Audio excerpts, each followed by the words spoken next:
돈에 대한 우리의 생각을 완전히 뒤바꿔 놓을 책, 바로 돈의 심리학인데요. 오늘 이 책의 핵심 아이디어들을 알기 쉽게 한번 파헤쳐 보겠습니다. 자, 이 이야기 한번 들어보세요. 여기 아주 다른 두 사람이 있습니다. 한 명은 평생 경비원으로 일했던 로널드 리드.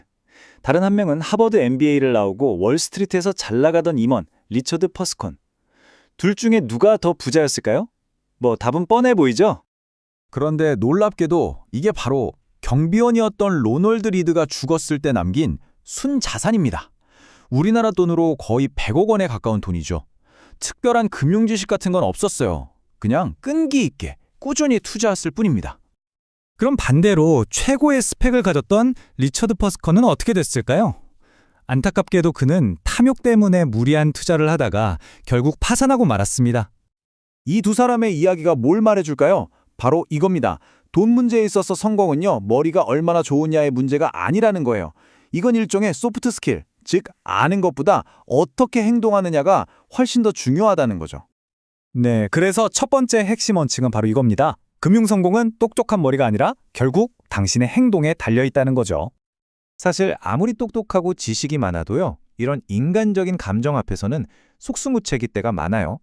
탐욕이 이성을 집어삼키거나 조급함 때문에 나쁜 결정을 내리는 거죠. 아주 단순한 진리를 무시하기도 하고요. 근데 이상하지 않나요? 왜 사람들은 돈에 대해서 이렇게나 다르게 행동하는 걸까요? 그 해답은 의외로 간단한 데서 시작합니다. 바로 우리가 언제, 어디서 태어나고 자랐느냐 하는 거죠. 자, 이 그래프를 좀 보세요. 정말 흥미로운데요. 1970년대에 태어나서 10대, 20대 시절에 주식시장이 10배나 오른 걸 본 사람이랑 1950년대에 태어나서 지루한 시장만 경험한 사람이랑 주식에 대한 생각이 같을 수가 있을까요? 절대 아니겠죠. 그러니까 다른 사람이 보기에 저걸 왜 사? 싶은 복권 같은 것도 어떤 사람한테는 절박한 상황에서 희망을 사는 가장 합리적인 선택일 수 있다는 거예요. 그러니까 돈에 관해서는 미친 사람은 없는 겁니다. 다 자기 경험 안에서는 합리적인 거예요. 물론 우리의 경험이 정말 중요하죠. 근데 그것만으로는 모든 게 설명되지 않아요. 결과에 어마어마한 영향을 미치는 또 다른 힘이 있거든요. 바로 동전의 양면과 같은 행운과 리스크입니다. 이 숫자가 뭔지 아세요? 1968년에 빌 게이츠가 고등학교를 다녔는데 하필 그 학교가 전 세계에 몇 대 없던 컴퓨터를 가지고 있었을 확률입니다. 100만 분의 1이죠. 이건 정말 믿을 수 없는 행운이었어요. 이 행운 덕분에 그는 다른 누구와도 비교할 수 없는 엄청난 출발점에 서게 된 겁니다. 그런데 이것도 100만 분의 1입니다.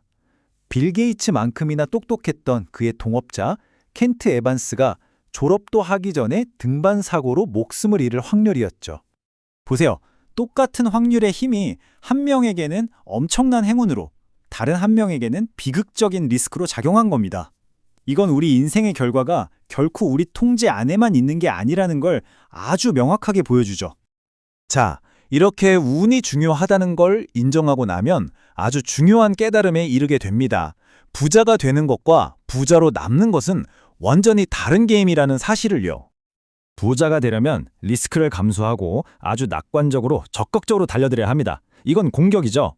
하지만 부를 지키는 건 반대로 겸손해야 하고 시장을 두려워할 줄 알아야 합니다. 한마디로 수비와 생존의 기술이 필요한 거예요. 워런 버핏을 보세요. 이 타임라인에서 정말 놀라운 점은 그가 단순히 투자를 잘했다는 게 아니에요. 진짜 비밀은 그가 75년이라는 긴 시간 동안 시장에서 쫓겨나지 않고 살아남았다는 겁니다.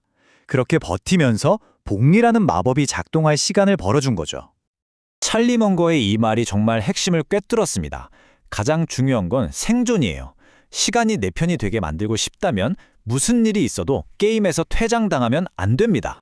자, 그럼 이제 마지막으로 이 모든 이야기들이 결국 어디로 향하는지, 우리가 돈을 버는 진짜 이유가 뭔지 한번 살펴보겠습니다. 우리가 추구해야 할 가장 높은 수준의 부는요, 비싼 차나 명품 가방이 아닙니다. 바로 내 시간을 온전히 통제할 수 있는 능력이에요. 아침에 눈을 떴을 때 오늘 내가 하고 싶은 거 뭐든 할 수 있어 라고 말할 수 있는 자유, 바로 그겁니다. 여기서 아주 중요한 구분이 필요해요. 우리가 흔히 보는 페라리나 큰 집, 이런 건 부요함의 상징일 뿐입니다. 진짜 부는 눈에 보이지 않아요. 그건 바로 언제든 쓸 수 있도록 쓰지 않고 남겨둔 돈, 즉 재정적인 안정성과 유연성을 의미하거든요. 그러니까 결국 우리가 돈을 모으는 궁극적인 목표는 더 많은 물건을 사기 위한 게 아니라는 거죠. 내 삶을 내 뜻대로 할 수 있는 통제권, 그리고 더 많은 선택지를 갖기 위한 겁니다. 그래서 마지막으로 이 질문을 던져봅니다. 진정한 부는 눈에 보이지 않는다고 했죠. 그렇다면 여러분은 여러분의 진짜 자유를 얻기 위해서 오늘 무엇을 사지 않고 있나요? 바로 그 안 쓴 돈이 여러분의 미래를 만들고 있는 겁니다.